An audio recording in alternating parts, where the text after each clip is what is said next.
It is my first rifle deer hunt of the season. We are down here in California. This is my first time ever hunting California, so we're down here for an early season blacktail deer hunt. I'm here with my camera guy Chris, who's behind the camera right now. We rolled up late yesterday night and we are in new country, so this morning, not knowing what we're dealing with, we decided to take it easy, let the sun come up.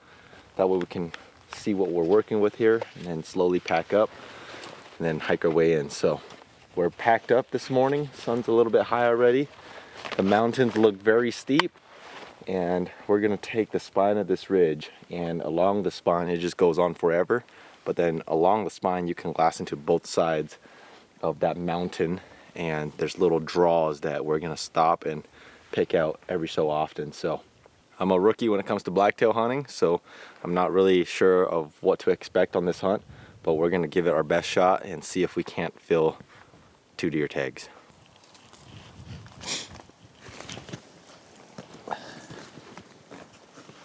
With my very limited knowledge about blacktails, I've come to the conclusion that the reason why most blacktails don't die from hunters is because people just don't pick them out. And that is simply due to the nature of blacktails. They're very small animals compared to like a mule deer and a white-tailed deer, and they live in some vast, expansive country, depending on where you hunt. But where I am today, it's like you can see for many, many miles, and it's a lot of open country, and you're looking for something very small. I mean, they're as small as some of these brush. So, with that said, normally when I opt for a blacktail hunt, where you can just see a lot of country like this, I like to come prepared. Except for this time. This time, my binoculars, I don't have a Kestrel stud because this is actually the 12x50 Razor UHD from Vortex. I usually carry the 10x50s, but one thing I've come to appreciate glassing open country blacktails is, man, going from a 10 power to a 12 power, it's a big difference, and I think it helps. And normally when I'm glassing this big country, I like to glass off a tripod. There's a little tripod adapter by Kestrel Glassing Systems that you mount to the tripod, and then you just simply put that stud in, and then it's hands-free, completely still. I don't have the sling stud. I couldn't find my tripod adapter, and because I don't have a stud here, I cannot glass off of the monopod like Chris. Chris has his binocular on the monopod right there, so he's a lot more stable. So I have to make whatever I have work. So I've just got my trekking pole here, and I'm just gonna use the top of this trekking pole to stabilize my binocular. So we're posted up high, and we have some shady patches here, so we're just gonna get to work here and start glassing. Try to catch a deer that's still hasn't bedded, or catch them when they rebed, or try to pick them out when they're bedded.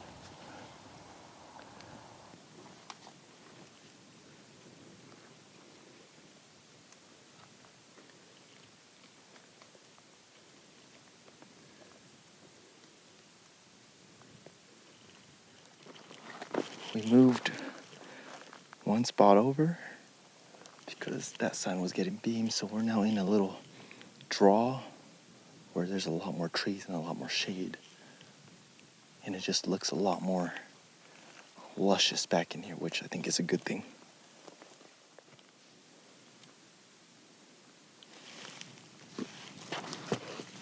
If I were a deer, this is where I'd bed. Somewhere in here. Yep, just gotta start picking into every little shady patch. The brush is pretty tall, so just gotta look for antler points.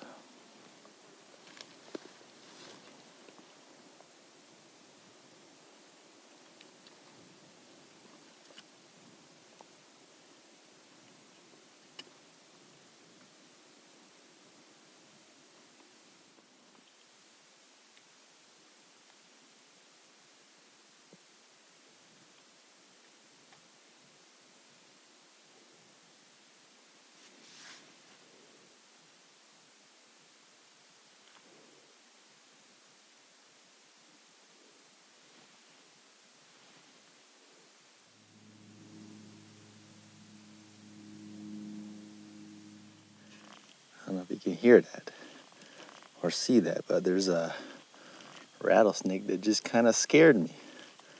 I would have stepped right on top of him. All right, your time to shine. Heck no. This guy is terrified. Heck no. This is your time to shine. Why is he there?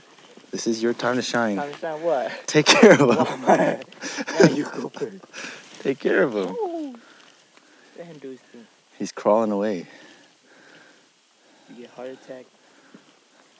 That's I'm glad he rattled. I would have literally stepped on top of him. Heck no. Look at him slithering away. There better be one more. Oh, this is just the start, homie.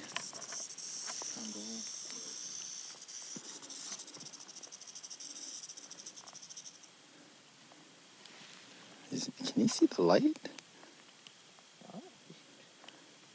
I'm pretty sure you can see the light.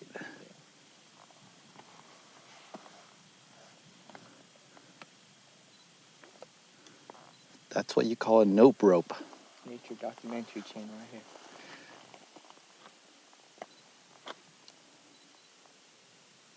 You hear him hissing? Yes, I'm scared.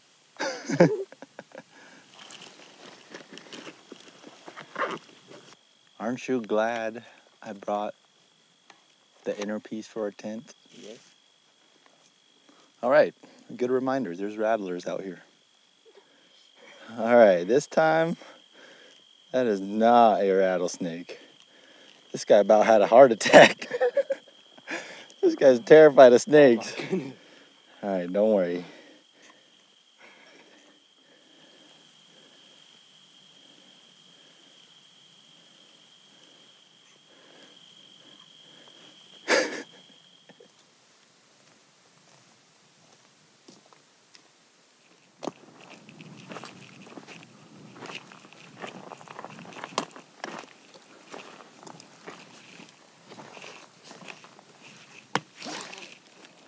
We glassed the backside of this ridge first thing this morning.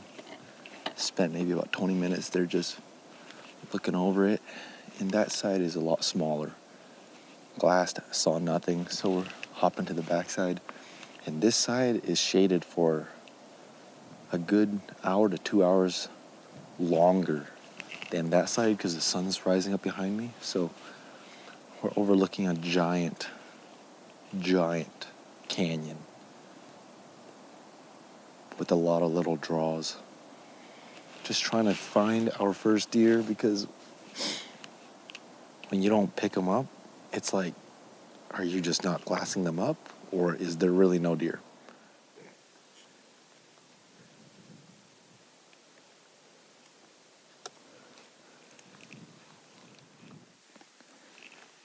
Got him.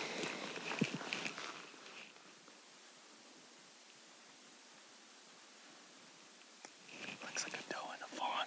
I only see two. I don't know where the third one is.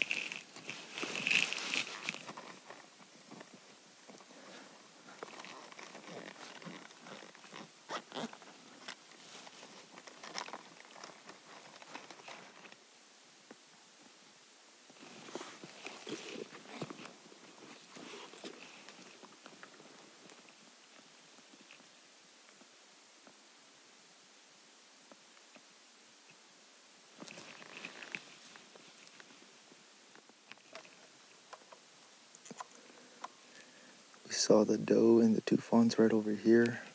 This is the pond. We're gonna take the spine down and we're gonna go sit on this point, glass down below because we're getting cooked by the sun. Try to go get some shade. One thing I like to do whenever I come across a prominent water source, or in some cases in the elk woods, a wallow, I always like to go down there and actually observe the water edge to see what tracks are around, to see what animals might be potentially using it. So there's the pond right there. So I'm just keeping my eyes out to see if I have any fresh deer tracks. And I can clearly see there's a trail that goes right down to the water's edge. It's definitely enough water to sustain whatever animals are living around here. But there's this trail that comes down from where we just came down from. There's some grass. I don't see any super fresh sign of deer or bear or anything. You want to watch this embankment right here. That's where you're going to see the most indentations of prints. Deer tracks right here, which is really... Oh, there's a good bear. That's a really big bear print right there. That's a giant bear print. It's almost the size of my boot. There's another one over here. Looks like it might be a Salon. Nope. Same big old bear. And then tracks. Deer tracks. That right there is why I always like to come and check out a prominent body of water like this. The tracks will tell you a lot, especially in an area you never hunted before. We know there's a big bear around here somewhere. We know the deer are somewhere around here, and there's no flowing water in these creeks, so any animal that's in this area right here will probably come and drink here, which might not be a bad idea to come and sit here at some point if it's just not producing. The only downfall is I don't know when they come down to drink. I don't know if they come down to drink in the morning, evening, middle of the day, middle of the night.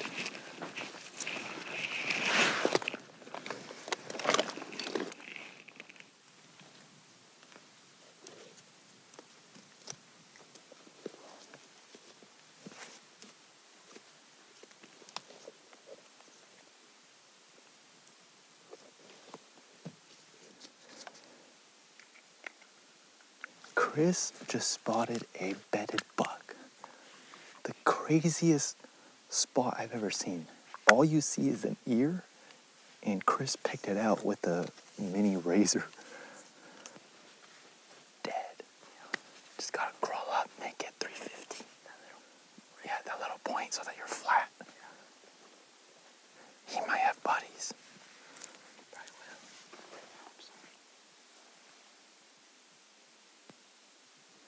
The only thing that Chris saw was his ear flicker. Is he?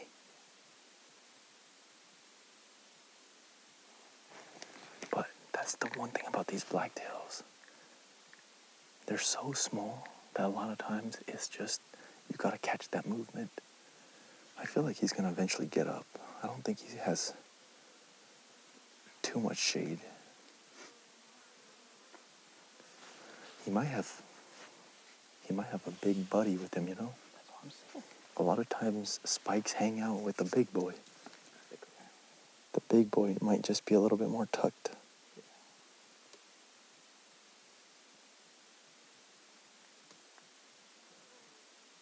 Just glass every little shady patch. There's not a lot of shade in here too, which makes our job easier. That buck is better right on that knob behind some brush. We're on day 2. This is the first day we've been seeing deer. We went over here to the right. We confirmed he's a 2x2, which he's legal. There's a 2-point minimum rule. So at least one side has to be a fork, and he's got forks on both sides. So he's more than legal. The rule is whoever spots the deer gets first dibs. If you opt to pass, you can pass it to the next guy. Chris spotted him, and Chris has the dibs. So he's saying he wants to go after him. I think from right here, he's what, 380, you said? Yeah. 380 yards, or can crawl up, make it 350 yards. He's bedded in a very good spot for him. Like, you have no shot opportunity. You really just got to wait for him to stand up and move, and then you take a shot. So, with that said, we're going to go down here, go get set up, and when this bug gets up, hopefully put the smack down on him. You ready to do this? This guy was telling me he was all about big bucks. And I was like, those standards are going to go down by the minute. We're on day 2. He's already like, I'm all over this deer. It is a big buck in his defense. So, we're going to go down there, try to make this happen on Chris's first ever blacktail buck.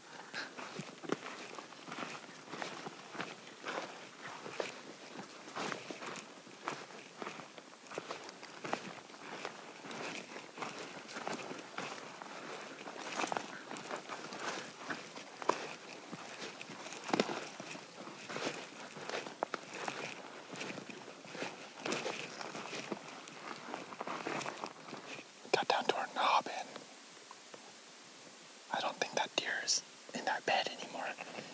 He looked like he was on the verge of getting up and moving anyway, because the sun's kind of hitting his bed, so he might have just got up and tipped to the backside where it's shaded.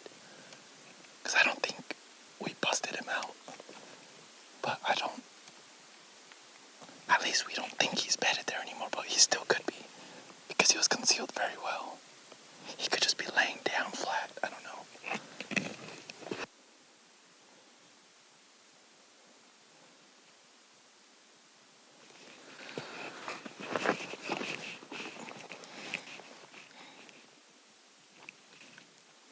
Are you sad? No. No. I don't know, I think you're sad. I'm sad for you. Really? It's all good, we'll find him. We'll find a big one. Or we'll find him again. Yeah, we'll find him again.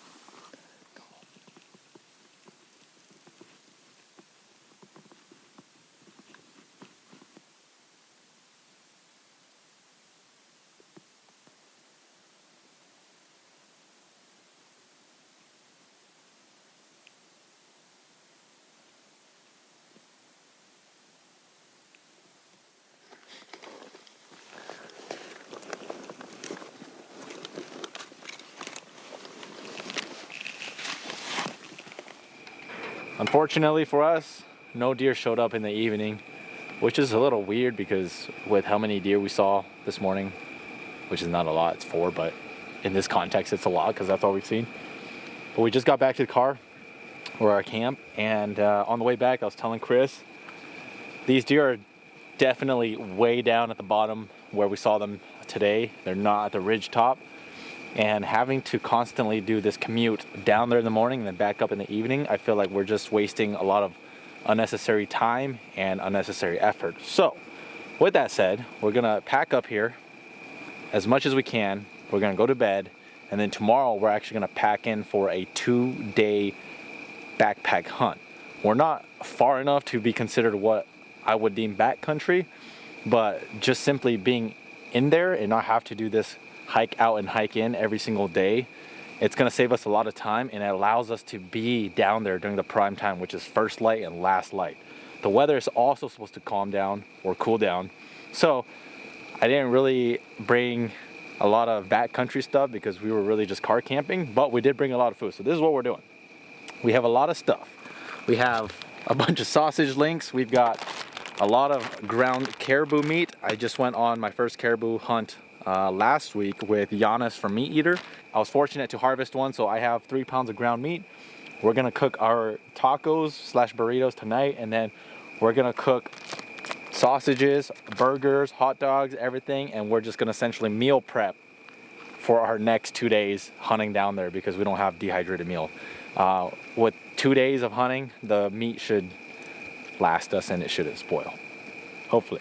But that's the plan. So we're gonna cook up here, hit the sack, be up extra early, pack up the tent, hike in there, and hopefully put a buck down or 2 bucks down. Day 3 already.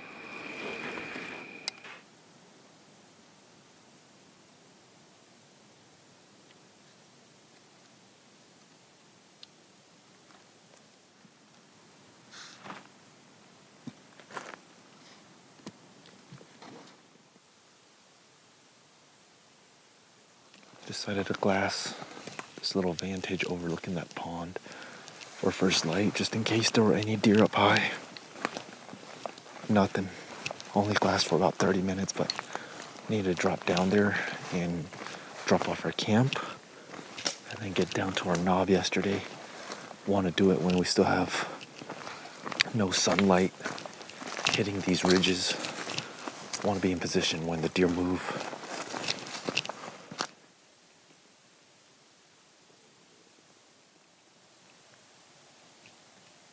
I got deer. 2 of them. Oh, it's a buck. Oh, it's 2 bucks. Oh my goodness.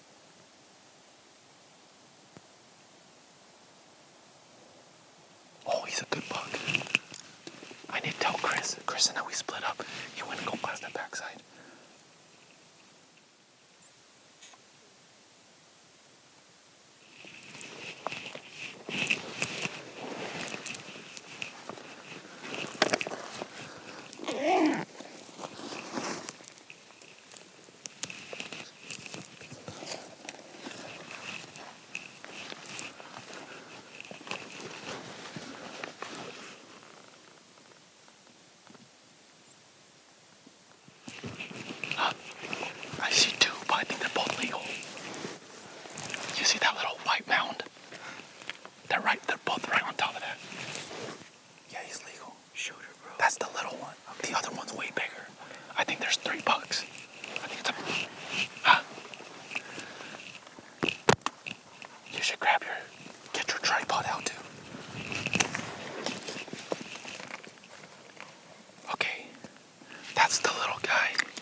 he's at? He's behind the brush, probably.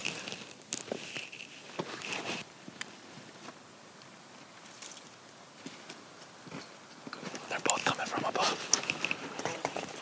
They're just working their way to the side. Oh, dude, there's so many deer. Okay, there's 5. There's 5. Those are all does. So there's 2 bucks and 3 does. I don't know where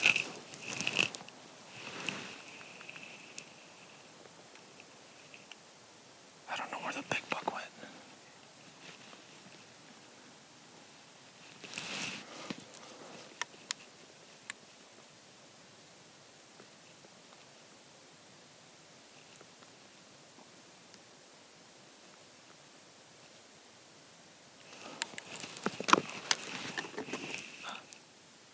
I'm pretty confident there's a bigger one. I'm pretty sure that's not the big one I saw.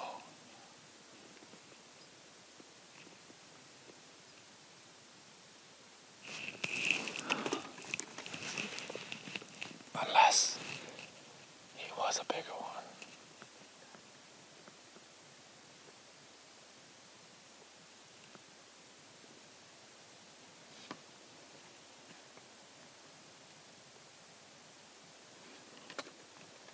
But I mean, if you want to shoot him, I think we shoot him now. He might be like, what, 375? No, like right here. Yeah, he's 375. It's at 376 on the dot. If we get to that, that'll probably be like 300. Alright, let's go. If there's a bigger one, there's a bigger one. Let's just try to get... You see the bigger one? Oh, is that him? Oh, yeah. Oh, yeah. Okay, I'm gonna shoot him, Chris. Alright, he is bigger. Okay, yeah.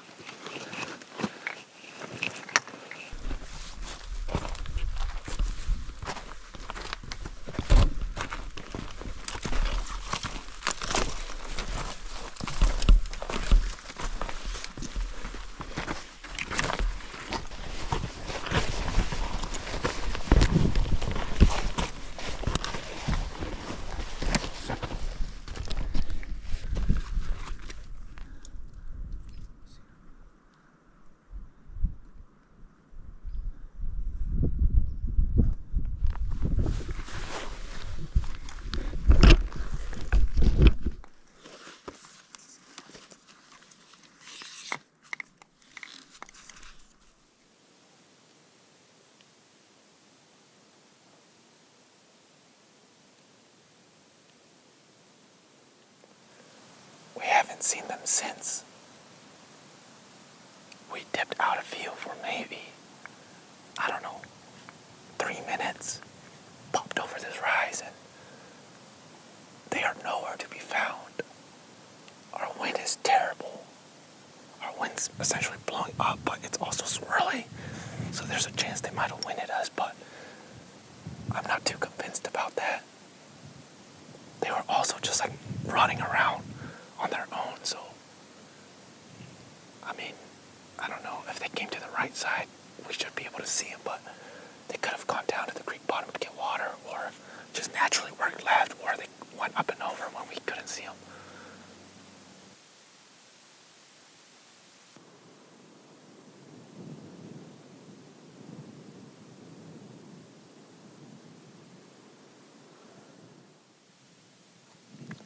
We've been sitting here for about 3 hours. No sign of these deer. There's a lot of things that could have happened. We're just going with the idea that they went down closer to the creek and they bedded down. They could have busted out. For all we know, we don't know, but we're just going to take the gamble that these deer are still in this pocket and they're just bedding, and eventually, sometime today, they come back out and we can take a shot. So the thing about these areas is you don't have a lot of shade. Like right now, this little mound is a perfect shooting position, but it's gonna get baked by the sun all day as the sun starts to turn this way. So Chris and I were pretty tired, so I told Chris to go take a nap, while I stay watch. And then once he's done napping, we'll swap. I'll go take a nap and he can come here and look. That way we just always have visual of this spot in case they do come out at an odd time. But it's just a waiting game at this point. They might not even be here, we don't know. But this is hunting. That's what makes it exciting.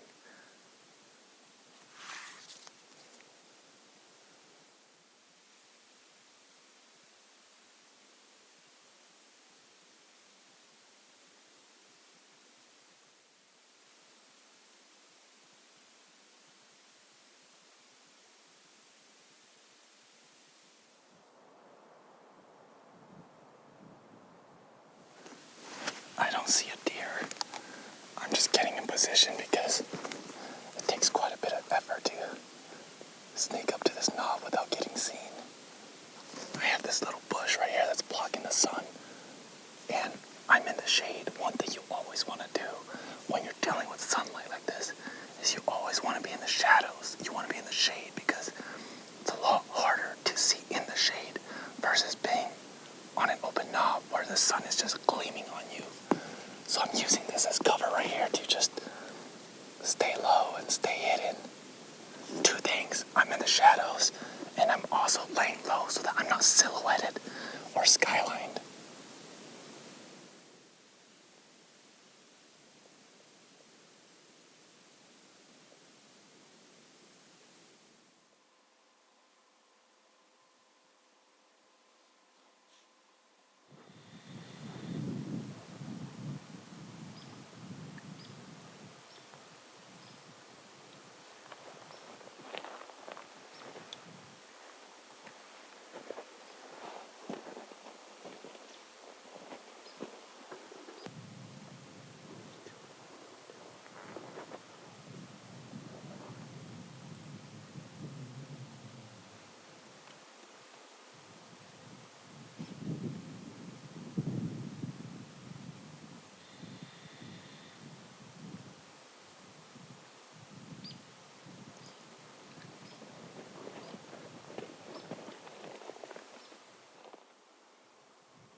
Going simple tonight.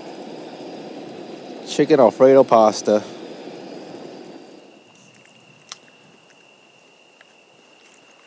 I don't think one can really mess up Alfredo. I don't know.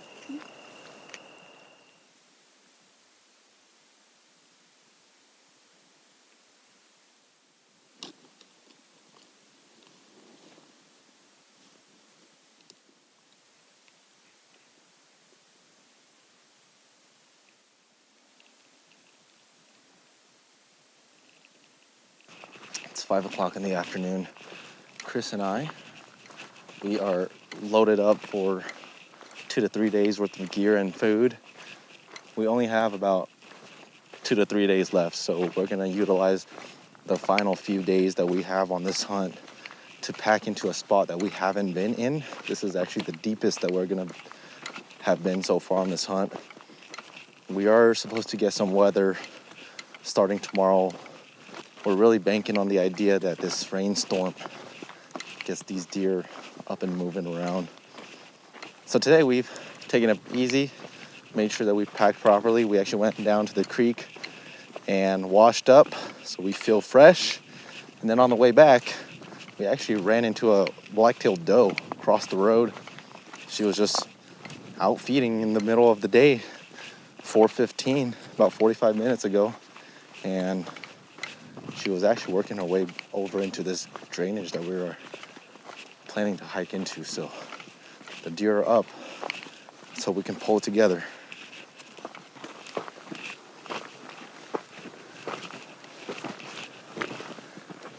That's a big deer track. Seems like the deer like to bed here too, but oh man, look at all these tracks right here.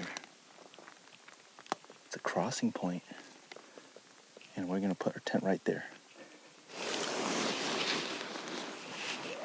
Chris and I, we split up. He's gonna go and glass that backside. I'm gonna glass this different draw. Just up our odds because we're down to crunch time.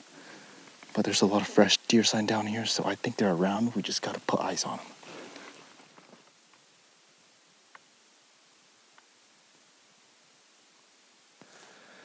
The one thing I've been coming to realize is these blacktails, they get up very late.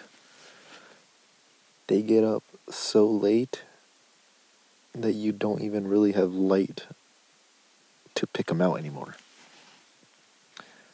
So your best bet is in the morning. But in the morning, it seems like they're also so fast to move to cover. So like your window or your margin to catch these deer out is super small. Like as right place, as right time as it gets.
I just had some deer run out from the draw beneath me up to this other little finger. I don't know if Chris spooked them or what, but they were kind of trotting single file line, and there was like 5 or 6 of them. But I got the camera on them. I tried to refine them with the binos, and they just blended so well. So I don't know what happened to like half of them, but I saw the final 3, I think, and they looked like a doe and 2 fawns. But I did not get to confirm at least 2 or 3 deer, so there could have been bucks in there.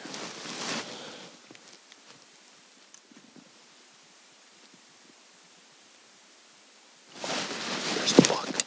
That's the buck I'm after. That's the buck I'm after.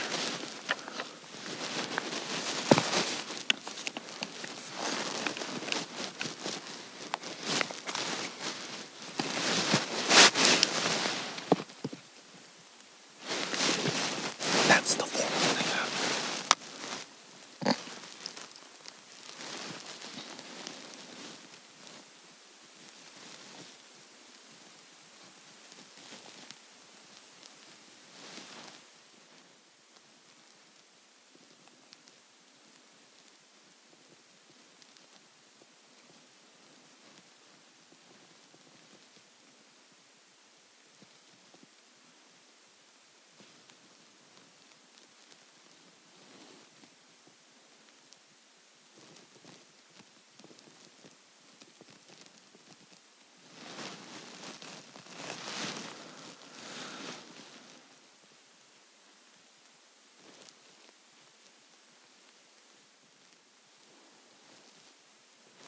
I'm gonna make a move right down to that ridge that I saw those deer on and still hunt.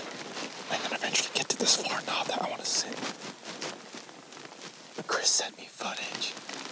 seems like that buck that we spooked down here, he was working his way across to the other side, so he might not be in here for a minute.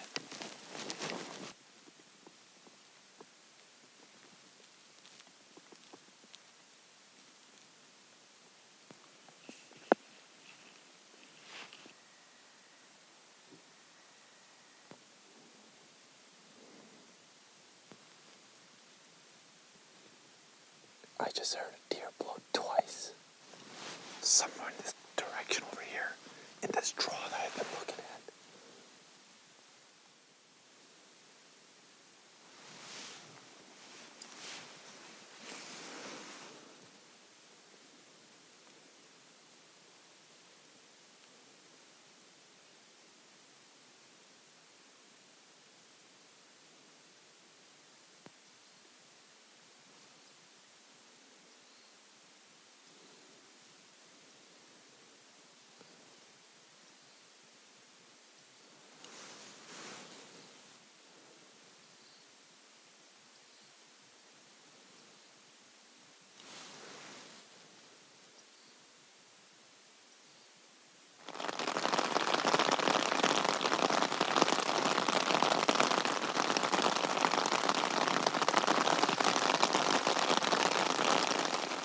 I really hope my camera doesn't break after this, but the rainstorm decided to come in about 10 hours after what the forecast predicted. And so right now we are just embracing this beautiful storm. It's a little damp. This is the only day we've really had moisture. And I was hoping that we were going to have this moisture overnight and then we wake up and it's just calm. But we're in the middle of it. And I don't think it's planning to stop. It might lighten up later, but I don't think it's ever gonna stop. So I'm hoping with that, the blacktails are out and having fun. I have my umbrella, and Chris decided not to bring an umbrella, so I had to use my meat tarp as a rain cover for him. With a rain cover, so let me tell you guys, here's a hot tip. Some people give me flack for using an umbrella. This is why an umbrella is so convenient. You can set it up anywhere you want, just hold it. With a meat tarp like that, you need the right structure to be able to properly pitch it out. And you also need certain things like paracord sometimes. With that, luckily I just found this down stump or down log and just tied it to this log and then also to this tree. And it's working out. But with an umbrella, I can sit wherever I want. And it's always structured out because you have a handle here and then it has all the metal pieces that hold the umbrella up.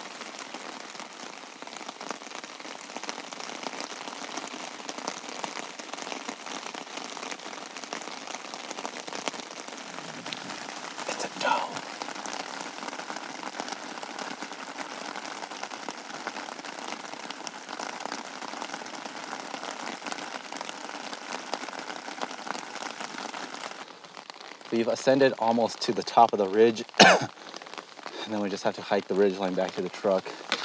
But folks, that's gonna wrap it up for my California 2025 blacktail hunt. All I can say is Chris and I, we left it all on the mountain. This is day number 7, which is the final day that we had for this hunt, and we're working our way out. Chris and I, we have never hunted blacktails in September before, so this was a brand new hunt for the both of us. Relatively new species for the both of us, brand new species for Chris, in new country, in a new state. Don't have any prior scouting, just came in here blind, just dropped some pins on Onyx maps and just full sent it. Before I go any further, I want to give a big shout out to Chris, who's on his way up to crest this ridge right now.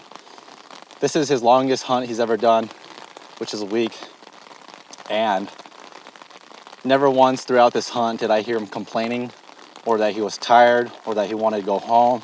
Every time I said, hey, let's do this, he was always game. Even one of those nights where I was like, hey, let's drop 2,000 vertical feet for a 4-hour evening hunt and then climb back up, he was down for it. And it's hard to find hunting partners like that where they're just so willing to do whatever it takes to figure these deer out or whatever you're hunting out. So just a big shout out to him. And not only that, but just also being a big part on filming these hunts. Having him around, lugging half my camera weight's been a big help. I think we've seen 4 bucks and about 16 does, so 20 blacktail deer in the past week, which with what little I know about blacktail hunting, they're extremely hard to find because they're small and they live in big country. So 20 deer with $4, I'll take that. My expectations coming in here was 13 deer total, 9 does and $4. So we got the $4 right, but we saw a lot more does, almost doubled the amount of does I was originally predicting. You know, you come out here, new country, you don't really know where to start, and so you just get behind the glass and you cover everything. And you glass and glass and glass and glass and bang, nothing. So you glass and glass and glass again and bang, nothing. And you move spots, and you glass and glass and glass and again, nothing, and that's your day. Do it again the next day, you glass and glass and glass, nothing. And then you glass again, and then finally you spot one deer. And that's kind of been the game this whole trip. It's like you do a lot of glassing for very, very few pickings of deer, but every deer, they just held so much meaning because they're so hard to spot. With that said, we did come very close. It takes me back to day number 3 when I spotted those 2 bucks and those 3 does up in that little draw first thing in the morning. Spotted them at 420 yards, and that's within shooting distance, but I just did not have a good setup to take a shot at those deer at that distance. So there was a mound in between us and the deer at that time that would have easily closed 100 yards off my shot, and I would have had a much better position to shoot at the deer. And so Chris and I, we booked it over there with just the gun and some cameras, and we were only gone for like 3 minutes out of view, and by the time we got over there, those deer had, for whatever reason, just took off into the valley, and we never saw them again. So yeah, it's just one of those stalks where, like, in the moment I was like, this is done. He's in the wide open and he's been chilling there for about 10 minutes. I just need him to give me another like 4 minutes, and within those 3 minutes that we took to stalk in, he decided to dip out of view and we never turned him back up. But so close. But that's hunting. I love it. Do it yourself, public land in an area that you've never been to before. I thoroughly enjoy it, and I'm really grateful for this opportunity. Wouldn't trade this for anything else. But with that said, we're going to wrap it up here, and on to the next one.